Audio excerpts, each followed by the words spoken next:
Hi hello எல்லாருக்கும் வணக்கம். Welcome back to mister educated channel. இன்றைக்கி நம்ம புது கான்செப்ட் பார்க்க போகிறோம். என்னதுன்னா எலக்ட்ரிக் ஃபீல்ட் லைன்ஸ். இது வரைக்கும் வீடியோ பார்க்காதவங்களா லைக் ஷேர் சப்ஸ்கிரைப் பண்ணிவிடுங்க. அதுக்கு முன்னாடி இது இல்லை போன கிளாஸ் அதுக்கு முந்தின கிளாஸ் போட்ட வீடியோலாம் பார்த்தீங்கன்னா தான் இந்த கான்செப்ட் உங்களுக்கு எல்லாருக்கும் புரியும். எலக்ட்ரிக் ஃபீல்ட் லைன்ஸ் இன்றைக்கி நம்ம பார்க்க போகிற concept. Okay, 1.3.4 electric field lines. இது ஒரு ரொம்ப முக்கியமான கான்செப்ட்டு. தியரிட்டிக்கலாக வந்து ஒரு கொஷின்ஸ் இருக்குது. இதை பேஸ் பண்ணி ஒரு இன்டீரியர் கொஷின் இருக்குது. ஓகே, இன்றைக்கி நம்ம வளவலன்னு பேசாமல் இந்த கான்செப்ட் உள்ள போயிடலாம். ஒரு electric field vectors are visual concept of the electric field lines. Electric field லைன்ஸ்னால் இப்போ நான் என்ன சொல்கிறேன்னா, இப்போ ஒரு சார்ஜ் இருக்குது. இதை இப்போ இந்த ஃபிகர் பாருங்களேன். இந்த சார்ஜில் இதை வந்து எமிட் ஆகுது பார்த்தீங்களா, லைன் கோடாக. இதுதான் வந்து அவங்க எலக்ட்ரிக் ஃபீல்டு சொல்லிட்டு டினோட் பண்ணுறாங்க. ஒரு சார்ஜ்லேருந்து ஒரு வெளியே வர ஒரு ஃபோர்ஸோ ஒரு சம்திங் ஒரு மேட்டர் ஒன்று வெளியே வருது. அதுதான் அவங்க வந்து அவங்க எலக்ட்ரிக் ஃபீல்டில் லைனாக வந்து அவங்க விஷுவல் பண்ணிக்கிறாங்க. ஒரு இமேஜினரி கான்செப்ட் அது. ஓகேவா, இதுதான் ஃபஸ்ட் பாயிண்ட்டு சொல்ல வராங்க.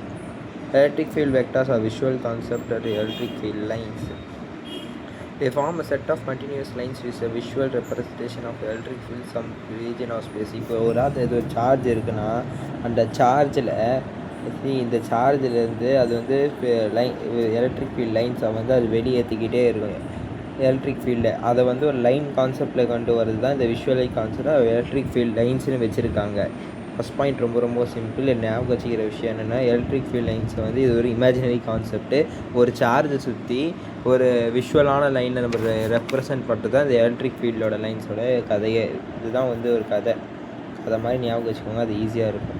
The electric field lines start from the positive charge and ends with the negative charge infinity. இது ரொம்ப முக்கியமான பாயிண்ட்டு. இப்போது நம்ம 2 டைப் ஆஃப் சார்ஜ் போட்டோம். ஒன்று பாசிட்டிவ், இன்னொன்று வந்து நெகட்டிவ். கரெக்டாக, நெகட்டிவ் சார்ஜ். அது 2. இப்போது இவங்க எலக்ட்ரிக் ஃபீல்ட் லைன்ஸில் என்ன சொல்கிறாங்கன்னா, பாசிட்டிவ் சார்ஜ் இருக்குல்ல, பாசிட்டிவ் சார்ஜ் வந்து என்ன பண்ணுன்னா, அது எலக்ட்ரிக் ஃபீல்ட் லைன்ஸை வந்து வெளியேற்றும். எந்த அளவுக்கு வெளியேற்றும்னா, இன்ஃபினிட் லெவல் வரைக்கும் அது பாட்டு போய்கிட்டே இருக்கும். ஒன்ஸ் அங்கே ஏதாவது ஒரு நெகட்டிவ் சார்ஜ் பார்க்குற வரைக்கும். எஸ், அதாவது இப்போ இது ஒரு பாசிட்டிவ் சார்ஜ் வச்சுக்கோங்களேன். இங்கே ஒரு பாசிட்டிவ் சார்ஜ் இருக்குது. இதுலேருந்து என்ன ஆகும், ஒரு எலக்ட்ரிக் ஃபீல்ட் லைன்ஸ் வந்து இது பாட்டு வெளியே வந்துக்கிட்டே இருக்குமா. இந்த லைன்ஸ் வந்து எது வரைக்கும் போய்கிட்டே இருக்கும்னா, இன்ஃபினிட் வரைக்கும் இருக்கவே இருக்காது, போய்கிட்டே இருக்கும். ஒன்ஸ் அது எப்போ நிறுத்தும் வரைக்கும் பார்த்தீங்கன்னா, ஒன்ஸ் அங்கே ஒரு நெகட்டிவ் சார்ஜ் இருந்தால் தான் அது வந்து அட்ராக்ட் ஆகும். அப்போ தான் இந்த எலக்ட்ரிக் ஃபீல்ட் லைன் வந்து இந்த நெகட்டிவ் சார்ஜை போய் அட்ராக்ட் ஆகி நிற்கும்.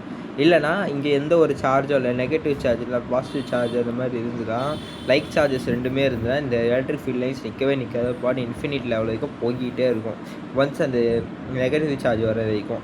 இப்போது பாசிட்டிவ் சார்ஜ் எப்படின்னா, நம்ம நெகட்டிவ் தலைவர் வந்து அப்படியே ஆப்போசிட் இவர் வந்து பாசிட்டிவ் சார்ஜ் என்ன பண்ணார், எலக்ட்ரிக் ஃபீல்ட் லைன்ஸை வெளியே விட்டார். கரெக்டாக, அது பாசிட்டிவ் சார்ஜ் ரேடியலி அவுட்வர்ட்ஸ் அதில் இருக்கும். இப்போ வந்து நெகட்டிவ் சார்ஜஸ் நான் இவருக்கு ஆப்போசிட் சொன்னேன்னா, இவர் என்ன பண்ணுவார், இவர் வந்து இன்ஃபினிட்லேருந்து ஒரு அவரோட எலக்ட்ரிக் ஃபீல்டை வந்து உள்ளே இழுப்பார். அவர் பிளாக் ஹோல் மாதிரி வச்சுக்கோங்களேன். அது ஒரு எக்ஸாக்டான கான்செப்ட், என்னால் இது பண்ணிட்டேன், டக்குன்னு வரல எனக்கு. ஓகே, இவர் என்னன்னா, இவர் வந்து இன்ஃபினிட்லேருந்து வர எலக்ட்ரிக் ஃபீல்டை இவர் வாங்கிப்பார். ஆக்சுவலி பாசிட்டிவ் என்ன பண்ணுவான், இவன் வந்து எலக்ட்ரிக் ஃபீல்டில் வந்து இன்ஃபினிட் வரைக்கும் கொடுப்பானா, இவன் வந்து இன்ஃபினிட்லேருந்து எலக்ட்ரிக் ஃபீல்டை வந்து உள்ளே வாங்குவான். இவன் வெளியே விடுவான், இவன் உள்ளே வாங்குவான். ஆக்சுவலி இதுதான் கான்செப்டோட கதையே. ஒன்ஸ் இதை எது வரைக்கும் உள்ளே வாங்குவான்னா, பாசிட்டிவ் சார்ஜ்லேருந்து இது வர வரைக்கும், எலக்ட்ரிக் ஃபீல்டு வர வரைக்கும். பாசிட்டிவ் சார்ஜ்லேருந்து ஒரு எலக்ட்ரிக் ஃபீல்டு இப்படி போகுதுன்னா அது பாட்டு போயிட்டே இருக்கும். ஒன்ஸ் அது நெகட்டிவ் வந்து என்ன வாங்குறது வந்து வர சார்ஜெல்லாம் உள்ளே வாங்க ஆரம்பிக்கும். ஒன்ஸ் இந்த பாசிட்டிவ் சார்ஜை பார்த்தாலே அது அந்த எலக்ட்ரிக் ஃபீல்டு வந்து இது உள்ளே வாங்க ஆரம்பிச்சிடும். இதுதான் கான்செப்ட்டு. ஓகே, டயக்ராமே வராது, இருந்தாலும் போட்டு காமிக்கிறேன், தப்பு இல்லை.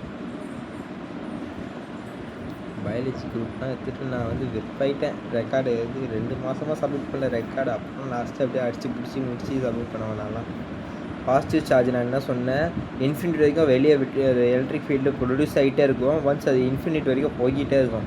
இங்கே வந்து நம்ம நெகட்டிவ் சார்ஜ் என்ன பண்ணுவாப்புல, அவர் வந்து ஏதாவது சார்ஜ் வந்தால் அவர் நெகட்டிவ்லேருந்து உள்ள ரேடியலி இன்வெர்ஸ் உள் வழியாக இழுத்துட்டு இருப்பாப்புல நம்மளால். இப்போ ஒன்ஸ் இது வந்து பாசிட்டிவ் சார்ஜ் வரைக்கும் நெகட்டிவ் சார்ஜ் இன்ட்ராக்ட் பண்ணிச்சுன்னா இவர் வந்து இவங்க ரெண்டு பேரும் இன்ட்ராக்ட் ஆகிடுவாங்க. அவ்வளோதான் வேலை.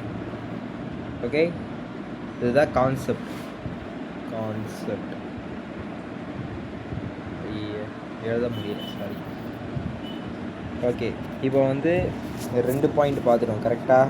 ஃபஸ்ட்டு பாயிண்ட் தான் சொன்னேன், இது வந்து ஒரு விஷுவலைஸ்டு கான்செப்ட், ஒரு இமேஜினரியான ஒரு கான்செப்ட் இது. ஓகே, இது ஃபார்ம் செட் ஆஃப் கண்டினியூ சொன்னல, அது ஒரு செட் ஆஃப் கண்டினியூஸ் லைன்ஸ் இது மாதிரி ஃபார்ம் பண்ணுவாங்க இந்த ரீஜன் ஆஃப் ஸ்பேஸில்.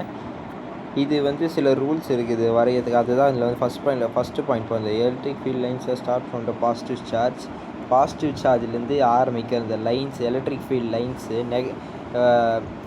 நெகட்டிவ் சார்ஜில் தான் வந்து எண்ட் ஆகும். அப்படி நெகட்டிவ் சார்ஜ் எதுவுமே இல்லைன்னா சொன்ன மாதிரி இன்ஃபினிட் வரைக்கும் அது போய்கிட்டே இருக்கும். ஒன்ஸ் அது நெகட்டிவ் சார்ஜ் வர வரைக்கும் ரேடியலி அவுட்வர்ட்ஸ். இது வந்து நெகட்டிவ் சார்ஜ் வந்து radially outwards and positive charge தான் ரேடியலி அவுட்வர்ட்ஸ், நெகட்டிவ்ஸ் தான் ரேடியலி இன்வெர்ட்ஸ். நான் தப்பாக ஒரு சார் கன்ஃபியூஸ் ஆகிட்டேன். இப்போ 2 பாயிண்ட் நம்ம பார்த்தாச்சா, 2 பாயிண்ட் பார்த்தாச்சா. தேர்ட் பாயிண்ட் போகுமா? எஸ், தேர்ட் பாயிண்ட் போவோம். டைகிராம்லேயே சொல்லியிருப்பாங்க பாசிட்டிவ் சார்ஜ் வந்து ரேடியலி, அந்த ஏரோ மார்க் போட்டு காமிச்சிருக்காங்க பாருங்கள். Positive charge is radially outwards for points of the field lines are இது எழுதியிருக்காங்க பாருங்கள்.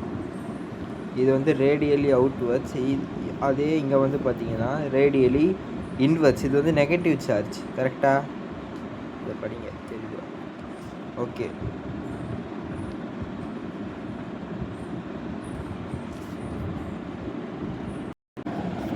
அப்படியே வாங்க. அது கீழே ஒரு நோட்டுன்னு ஒன்று கொடுத்துருக்காங்களா, இதோ இந்த பாயிண்ட், ஐ மீன் நோட் கொடுத்துருக்காங்களா. இந்த பாயிண்டில் என்ன சொல்ல வரேன்னா, ஒரு ஐசோலேட்டடான சார்ஜ், ஒரு இடத்துல ஒரு சார்ஜ் இருக்குது வச்சுக்கோங்களேன். இது வந்து ஒரு எம்டி ஸ்பேஸ் கரெக்டாக. இந்த எம்டி ஸ்பேஸில் ஒன்ஸ் ஒரு பாசிட்டிவ் சார்ஜ் இருக்குது.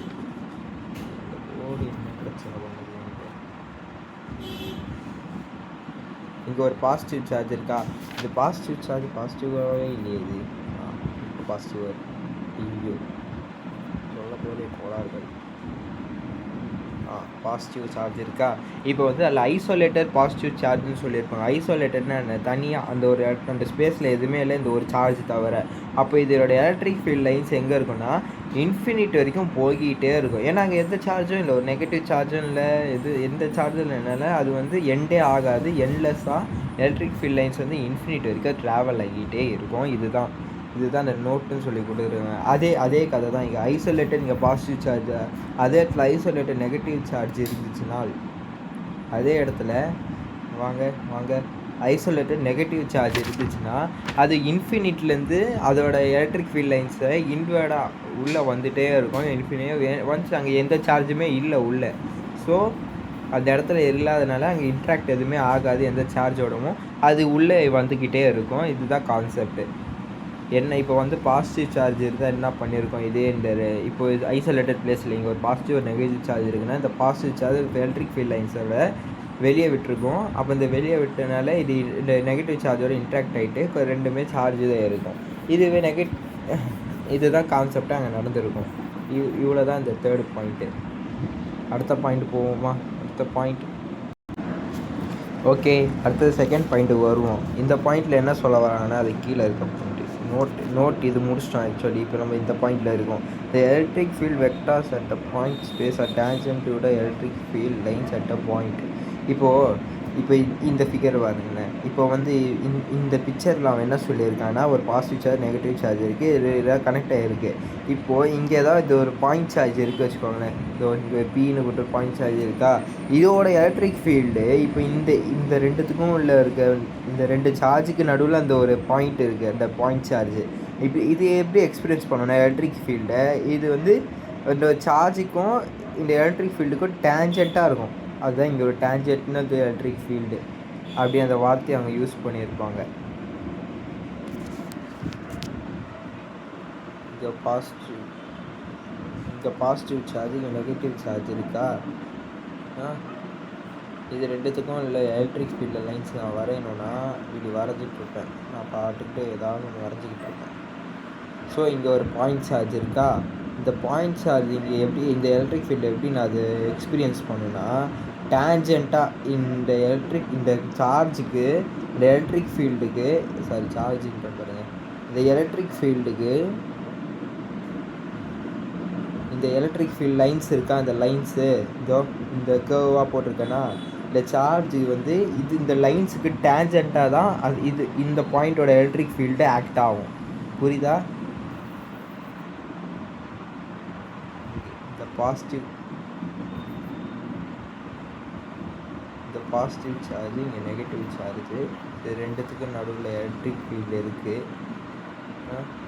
இங்கே ஒரு பாயிண்ட் சார்ஜ் இருக்குன்னா இந்த எலக்ட்ரிக் ஃபீல்ட் லைன்ஸுக்கு இந்த எலக்ட்ரிக் ஃபீல்ட் லைன்ஸ் இருக்கா, இந்த எலக்ட்ரிக் ஃபீல்ட் லைன்ஸுக்கு டேஞ்சண்ட்டாக தான் இதோட எலக்ட்ரிக் ஃபீல்டு ஆக்ட் ஆகும். இந்த பாயிண்ட் சார்ஜ் Pன்ற ஒரு பாயிண்ட் சார்ஜ்,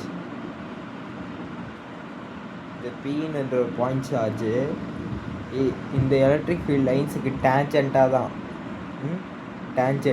டேஞ்சண்ட்னா என்னென்னா க்ராஸாக, இந்த எலக்ட்ரிக் ஃபீல்ட் லைன்ஸ் க்ராஸாக தான் இது இனிமேல் அந்த எலக்ட்ரிக் ஃபீல்ட் லைன்ஸே ஆக்ட் ஆகும். ஓகே, இதுதான் கான்செப்ட். இப்போ அடுத்து நெக்ஸ்ட் பாயிண்ட்டு போயிடலாம். நெக்ஸ்ட் பாயிண்ட்டு வந்து இந்த பாயிண்ட்டு கரெக்டாக இந்த கான்செப்ட் எல்லாருக்கும் புரிஞ்சிருக்குன்னு நினைக்கிறேன். நெக்ஸ்ட் பாயிண்ட் வந்து electric field lines R tens. இந்த பாயிண்ட்டுக்கு வந்து ஃபஸ்ட்டு இந்த பிக்சரை நீங்கள் பாருங்களேன்.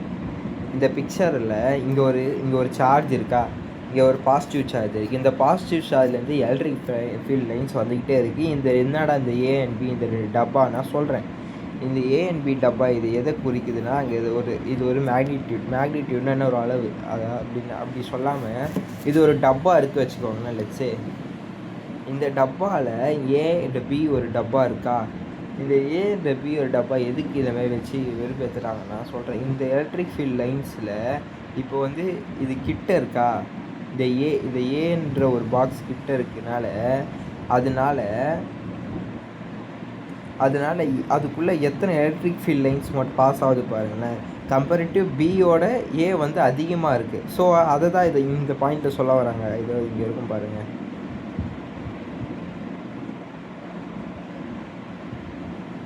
E is inversely proportional to the R square.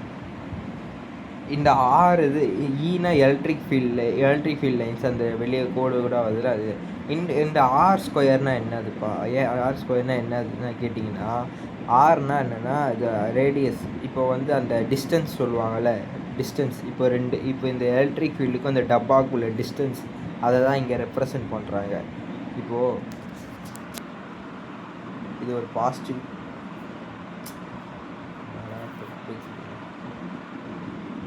இது ஒரு பாசிட்டிவ் சார்ஜ். இந்த பாசிட்டிவ் சார்ஜில் n number of electric field வந்துக்கிட்டே இருக்குது. நான் சொன்ன அந்த ஃபார்முலா ஞாபகம் வச்சுக்கோங்க. இந்த ஃபார்முலாவில் டிரைவ் பண்ணி வச்சுக்கோங்க.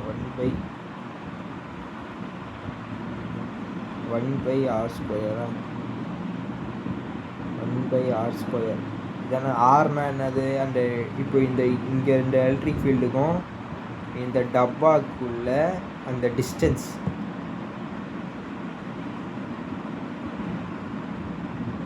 டயக்ராம் சரி. ஃபஸ்ட்டு இது ஏவோட டப்பா வச்சுக்கோங்க, பிக்கு நான் தனியாக போடுறேன். இப்போ இந்த ஏ டப்பாவில் இப்போ இதுக்கும் டிஸ்டன்ஸ் வந்து கம்மியாக இருக்குது. அதனால இங்கே எலக்ட்ரிக் ஃபீல்ட் லைன்ஸ் இந்த டப்பாவில் வந்து அதிகமாக பாஸ் ஆகுது. இப்போ அதுவே பியோட டப்பா எடுத்துக்கோங்களேன், பிக்சர் படி வாங்களேன். இப்போ இந்த பியோட டப்பா வந்து ஏக்கு பின்னாடி இருக்குது, அதனால் டிஸ்டன்ஸ் அதிகமாக இருக்குது. அப்போ இந்த டிஸ்டன்ஸ் அதிகமாக இருக்குன்னா இந்த எலக்ட்ரிக் ஃபீல்ட் லைன்ஸ் வந்து ஏவோட பிக்கு வந்து கம்மியாக இருக்குது.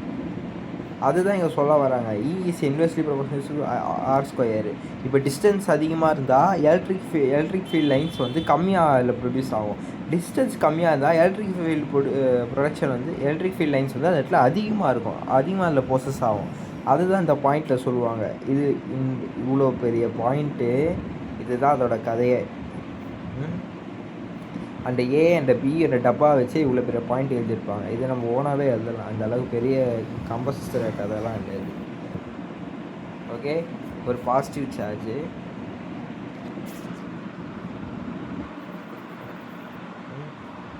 ஒரு சார்ஜ் இருக்குது. ஒரு சார்ஜில் m number of electric field lines pass ஆகுது.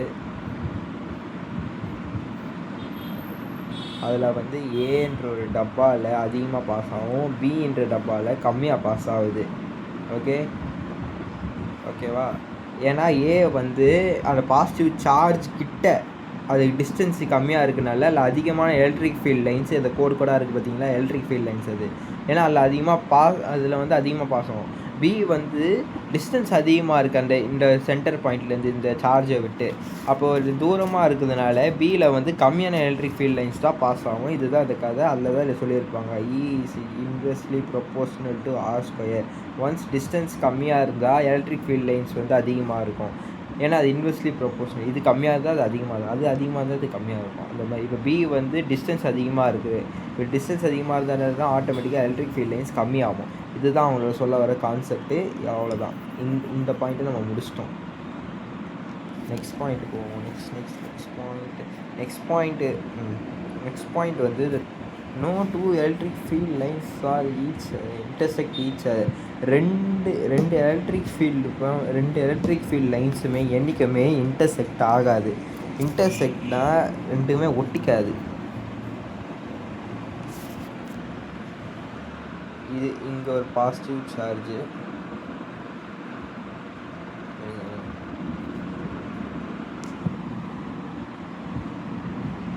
இது பாசிட்டிவ் சார்ஜ், இது ஒரு நெகட்டிவ் சார்ஜ் இருக்கு வச்சுக்கோங்களேன்.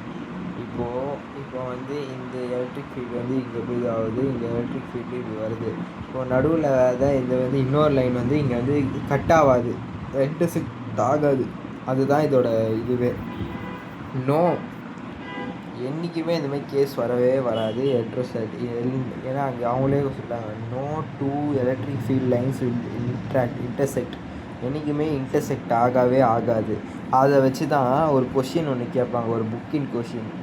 ஏன் வந்து இப்போ ரெண்டு சார்ஜ் வச்சா இன்டர்செக்ட் ஆக மாட்டேங்குது, if some charge place in intersect point. இந்த பாயிண்ட் இது ஒரு 2 மார்க் கொஷின். ஆக்சுவலி வந்து புக்கின் question. If some charges is place in intersection point. இப்போ இன்டர்செக்ஷன் பாயிண்ட் ஏதாச்சும் வந்து as moved to different direction at the same time which physically இம்பாசிபிளான விஷயம். இது வந்து இன்டர்செக்டே ஆகாது. ஒரு இன்டர்செக்ட் பாயிண்டில் எடுத்துகிட்டு போயிட்டு ஒரு பாயிண்ட் சார்ஜை வச்சிங்க வச்சுக்கோங்களேன். இப்போ வந்து எலக்ட்ரிக் ஃபீல்ட் லைன்ஸ் ஒன்ஸ் இது நெகட்டிவ், ஒன்ஸ் இது பாசிட்டிவ். இங்கே வந்து ஒரு இன்டர்செக்ட் ஆகிற லைனில் போய் ஒரு பாயிண்ட் சார்ஜை வச்சுங்க வச்சுக்கோங்க. இது ஒன்ஸ் வந்து இந்த ரெண்டு சார்ஜ் வந்து ரெண்டு ஆப்போசிட் டைரக்ஷனில் சீக்கிரமாக போயிடும். ஐ மீன் ஈக்குவலான ஃபாஸ்ட்டாக போகும். ஒரு நிமிஷம் இன்டர்செக்ட் பாயிண்டில் வைக்க முடியாது. Two at different direction but the same time that physically is impossible bro. அந்த மாதிரி இதுதான் இதோட லாஸ்ட் பாயிண்ட்டு. எலக்ட்ரிக் ஃபீல்ட் லைன்ஸ்லேயே இது வந்து இந்த கான்செப்டோட last point. The number of electric field lines, இந்த பாயிண்ட்டை பாருங்கள். The number of electric field lines that emit from the positive charge are end at negative charge, இது தெரிஞ்சுக்கிறது directly proportional to the magnitude of the charge. சார்ஜோட directly ப்ரொபோர்ஷனலோட சார்ஜோட அளவு, அதுக்கு தான் directly. அப்போ அது இங்கே ஒன்ஸ் இது எலக்ட்ரிக் ஃபீல்டில் வந்து ப்ளஸ் கியூவாக இருந்தால் சரி, இங்கே ஒரு 8 சார்ஜ் பாசிட்டிவ் சார்ஜெல்லாம் இது அமிச்சா அங்கே 16 சார்ஜாக போய் ஆகும். 2 டைம்ஸ் அது அதிகமாகும். அதுதான் டைரக்ட்லி ப்ரொபோர்ஷனல் சொல்லி கொடுத்துருக்காங்க. இதுதான் லாஸ்ட் பாயிண்ட்டு. எதுலேயே சொல்லியிருப்பான் பாருங்க. For example the figure 1 point இந்த பிக்சரில் எக்ஸ்பிளைன் பண்ணியிருக்கான். 1.13ல் எலக்ட்ரிக் ஃபீல்ட் இப்போ ஒரு பாசிட்டிவ் சார்ஜ் இருக்குது வச்சுக்கோங்களேன். அதில் எத்தனை லைன்ஸ் இருக்குது? 1 2 3 4 5 6 7 8 லைன் இருக்குது. இந்த 8 எலக்ட்ரிக் ஃபீல்டு வந்து டைரக்ட்லி ப்ரொபோர்ஷனல் அவன் சொல்லிட்டா. இது ரூல்ஸ் ஆக்சுவலி. இது இப்போ மேக்னிடியூட் ஆஃப் த சார்ஜ், மேக்னிடியூட்னா அளவு அதிகமாகும். அது டைரக்ட்லி ப்ரொபோர்ஷனல். அப்போ இங்கே 1 இருந்தால் அங்கே 2 ஆகும். அப்போ ஒரு பாசிட்டிவ் சார்ஜ்லேருந்து வெளியே போகிற அந்த எலக்ட்ரிக் ஃபீல்ட் லைன்ஸ் ஒன்ஸ் அது நெகட்டிவோட இன்ட்ராக்ட் ஆக போது அங்கே வந்து 8 இல்லை பாருங்கள் 16 ஆகும், டபுள் ஆகுது. 1 2 3 4 5 6 7 8 9 10 11 12 13 14 15 16 16 எலக்ட்ரிக் ஃபீல்டாக மாறுது. எலக்ட்ரிக் ஃபீல்ட் லைன்ஸ் தான். இவ்வளோ தான் concept. the number of electric field lines, the number of electric field are drawn the minus 2q is twice then the charge of plus q. இதுதான் கான்செப்ட். இந்த 5 point தான் electric field லைன்ஸோட concept. இது ரொம்ப முக்கியமான concept. கான்செப்டுவலைஸாக இல்லைருந்து question அதில் ஒரு 2 mark question நான் சொன்ன மாதிரி அதுலேருந்து அரைஸ் ஆக வாய்ப்பு இருக்குது. அதையும் படித்து வச்சுக்கோங்க. ஃபஸ்ட்டு பாயிண்ட் என்ன சொல்கிறேன், நான் வரல எல்லாத்தையும் ரீகால் பண்ணிடுறேன், அதில் கிட்ட கேட்டுக்கோங்க. எலக்ட்ரிக் ஃபீல்ட் இது ஃபஸ்ட்டு பாயிண்ட் என்ன சொல்ல, இது ஒரு இமேஜினரியான கான்செப்ட்டு. ஒரு 2 இப்போ வந்து ஒரு எலக்ட்ரிக் ஃபீல்ட் லைன்ஸ் எடுத்துக்கிட்டிங்கன்னா அதில் வந்து ஒரு இதுலேருந்து க்ரியேட் ஆகுதுன்னா ஒரு சார்ஜிலேருந்து electric field lines are start from the positive சார்ஜிலேருந்து எனக்குமே ரேடியலி அவுட்வர்ட்ஸ் வெளியே சார்ஜ் எனக்குமே வெளியே போகும். நெகட்டிவ் வந்து சார்ஜ் வந்து உள்ளே இழுக்கணும். எங்கே இந்த வெளியே போகிற எலக்ட்ரிக் ஃபீல்டு இன்ஃபினிட் வரைக்கும் போகும் பாசிட்டிவ் சார்ஜில். நெகட்டிவ் சார்ஜில் வந்து இன்ஃபினிட்லேருந்து எலக்ட்ரிக் ஃபீல்டை உள்ளே வரைக்கும் கொண்டு வரோம் நெகட்டிவ் சார்ஜுக்கு. இதுதான் மேட்டர். இப்போ வந்து ஒரு பாசிட்டிவ் சார்ஜ் நெகட்டிவ் சார்ஜை பார்த்தோன்னா they both will interact to each other. அவ்வளோதான். இப்போ வந்து தேர்ட் பாயிண்ட் அது கீழே அந்த செகண்ட் பாயிண்ட் முடியல. ஒரு ஐசோலேட் சார்ஜ் இருந்ததுன்னா ஒரு எம்டி ஸ்பேஸில் ஒரு சார்ஜ் இருந்து வச்சிங்கன்னா ஒரு பாசிட்டிவ் ஆர் நெகட்டிவ் சார்ஜ் ஒரு சார்ஜா 2 சார்ஜ் இல்லை, ஒரே சார்ஜ் பாசிட்டிவ் இல்லைனா ஒரு நெகட்டிவ் சார்ஜ் வச்சிங்கன்னா அது இன்ஃபினிட். இப்போ பாசிட்டிவ் சார்ஜ்னா ரேடியலி அவுட்வர்ட் நம்ம படித்தோம். எலக்ட்ரிக் ஃபீல்ட் லைன்ஸ் வந்து வெளியே வரைக்கும் அது இன்ஃபினிட் வரைக்கும் போயிட்டே இருக்கும். அதுவே நெகட்டிவ் சார்ஜில் இருந்தால் எலக்ட்ரிக் ஃபீல்ட் லைன்ஸை இன்ஃபினிட்லேருந்து அதை நெகட்டிவ் சார்ஜுக்கு கொண்டு வந்துகிட்டே இருக்கும் இன்வெர்ஸாக. இப்போ வந்து தேர்ட் பாயிண்ட் நினைக்கிறேன். ஆமாம், தேர்ட் பாயிண்ட்டில் வந்து என்ன சொல்ல, எலக்ட்ரிக் ஃபீல்ட் வெக்டார் பாயிண்ட்ஸ் இப்போ வந்து 2 சார்ஜுக்கு நடுவில் இருக்க எலக்ட்ரிக் ஃபீல்டில் ஒரு பாயிண்ட் சார்ஜை வச்சோன்னா அது வந்து டேஞ்சண்ட்டாக தான் இருக்கும். அந்த ஒரு போது எலக்ட்ரிக் ஃபீல்டுகளில் அந்த பாயிண்ட் இனிமே டேஞ்சண்ட்டாக தான் இருக்கும். Okay, fourth point electric field lines இந்த ஃபார்முலா தான் கதையே. Electric field is inversely proportional to R square. ஒரு சார்ஜுக்கு ஒரு கிட்ட வந்து ஒரு ஆப்ஜெக்ட் இருந்ததுன்னா அதில் அதிகமாக எலக்ட்ரிக் ஃபீல்ட் லைன் பாஸ் ஆகும். அது கொஞ்சம் தள்ளி இருந்துச்சுன்னா டிஸ்டன்ஸ் கம்மியாக இருக்கிற எலக்ட்ரிக் ஃபீல்ட் லைன்ஸ் அதிகமாகும். டிஸ்டன்ஸ் கம்மியாக இருந்தால் எலக்ட்ரிக் ஃபீல்ட் லைன்ஸ் அதில் கம்மியாக பாஸ் ஆகும். இதுதான் அது கதை. அடுத்த பாயிண்ட், ரெண்டு எலக்ட்ரிக் ஃபீல்ட் லைன்ஸ் நடுவில் ஏதாவது ஒரு பாயிண்ட் சார்ஜ் வைத்திங்கன்னா அது இன்டர்செக்டே ஆகாது. இதுதான் அந்த question. though if some charge placed in the intersection point then it has moved to the two different direction at the same time which is physically impossible, hence the electric field lines are not intersect. இதுதான் அந்த concept.